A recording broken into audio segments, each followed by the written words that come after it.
What's up, guys? It's Phoebe Joyner, and welcome back to another episode of Why Have I Had So Many Weird Jobs? Today's story starts like every bad decision in my 20s. A friend said, "Hey, I know somebody who's hiring." Those words have ruined my life more times than I can count. I thought I was getting into real estate, which I was, except nobody told me I'd also be selling land for dead people. Yeah, I'm talking 150 million VND for a single grave, and up to 850 million VND for a family plot. Apparently, you can shop for your future grave like you're buying a luxury villa. Let's talk about it. I didn't know death had luxury real estate, so this company sold everything. Apartments, townhouses, luxury villas, shop houses, investment property. Pretty normal. Until somebody casually said, "Oh yeah, we also sell cemetery plots." Excuse me? I thought they were joking. They were not. 150 million for one grave. A family plot for 3 to 5 people. 850 million VND. I was standing there thinking, so inflation hit the afterlife too. Then they actually took me there. Guys, some families built these giant family tombs that look like mini palaces. I'm talking marble, columns, gates, everything. Somebody even told me it's close to the airport so relatives can stop by after flying home. Vietnamese people don't do anything halfway. Even death gets premium real estate. It's insane. My boss believed selling dirt was my destiny. Now, let me introduce my boss. She had short hair, always dressed like she was about to close a $1 million deal. She was one Chinese zodiac cycle older than me. And for some reason that mattered because people kept saying, "You're both earth element." Apparently earth people are destined to make money selling land. Honestly, I was desperate enough to believe any superstition. If someone had told me eating 12 bananas every Tuesday would make me rich, I'd already be buying bananas. My boss was weirdly obsessed with her husband. She had 2 daughters, a husband who worked as a police officer. And every other day, she complained that women kept flirting with him. She'd say, "My husband is so handsome." Meanwhile, I'd look at him, then look back at her, then look at him again. Like, are we talking about the same guy? No offense to him. He looked fine, average, NPC energy. But apparently there was this woman who liked drinking with him and became extra friendly after a few beers. So my boss was permanently suspicious. Every Monday morning I got a relationship update before I even got my work assignments. Her 3-year-old was stronger than me. Her youngest daughter was probably 3. Cute. Chunky. Absolutely adorable. But this kid was obsessed with lifting weights. Little 1-kilogram dumbbells. Push-ups. Exercises. Meanwhile, I was struggling to carry groceries upstairs. She honestly had better discipline than I did. Rich people solve problems differently. One day my boss bought a Vespa, then decided it was too tall for the preschool teacher of her youngest daughter to use. So she just gave her the scooter. No Facebook Marketplace. No selling it. No, I'll think about it. Just, here. Take it. The idea was that if the teacher had transportation, she could take better care of her daughter. I swear. Rich people throw money at problems I didn't even know existed. Facebook was printing money. The crazy thing is, my boss was actually a marketing genius on Facebook. She generated leads nonstop. If the company brought you a customer, commission was split 50-50. If you found the customer yourself, you kept everything.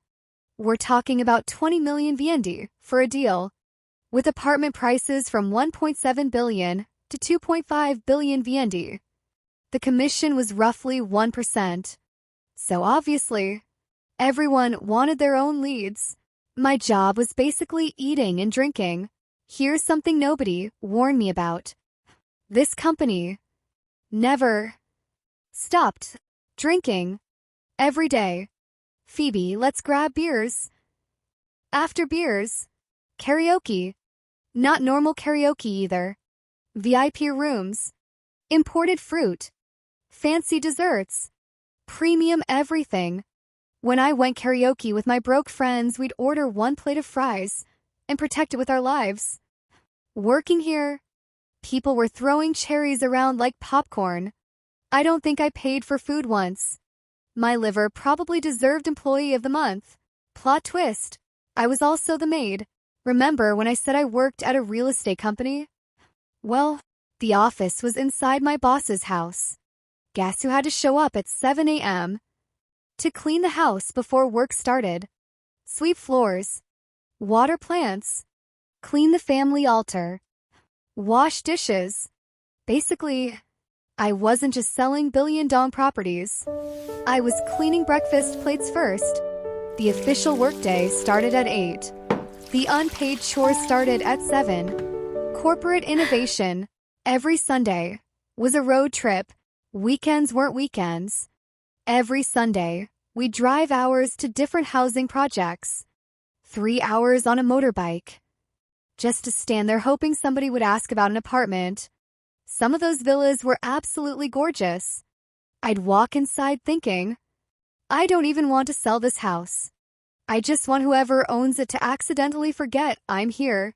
Surprisingly, I was actually good at the job. I started posting free listings online. People messaged me.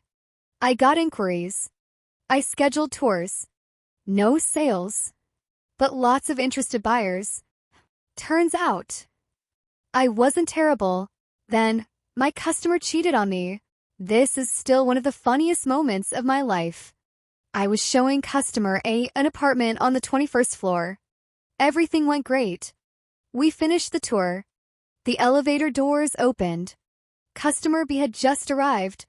Perfect timing. Except, customer B walked in with another realtor from another company. Guys, the emotional damage. It genuinely felt like catching your boyfriend on a date with somebody else. I just stood there smiling while dying inside. Customer B goes, "Oh, don't worry. I'll look at theirs first. Then I'll come see yours." Sure. And my dad is Batman. The funny part, our apartments were brand new straight from the developer. The other realtor sold resale units.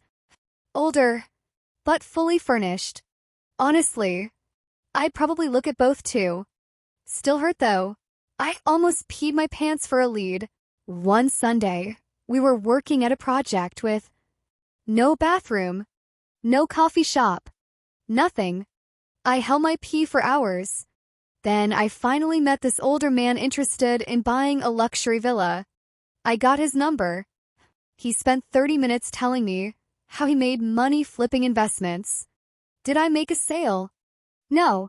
Did I get a free finance podcast? Absolutely. The reason I quit, after 3 months. I finally left. Not because of cleaning. Not because of driving 6 hours every Sunday. Not because of the drinking. Payday. Every payday was the same. She'd make everyone wait. For hours. Then we'd line up one by one to receive our salaries. It honestly felt humiliating. Like receiving charity. One day she spoke to me in a way I couldn't accept. I argued back. Walked out. Never returned. Sometimes peace is worth more than a paycheck.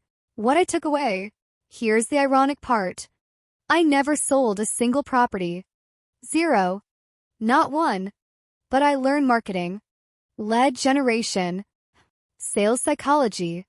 How to talk to strangers. How to handle rejection. And the biggest lesson.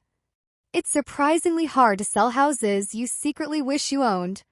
Every luxury apartment I showed. A tiny part of me hoped the customer would say, "You know what? You keep it."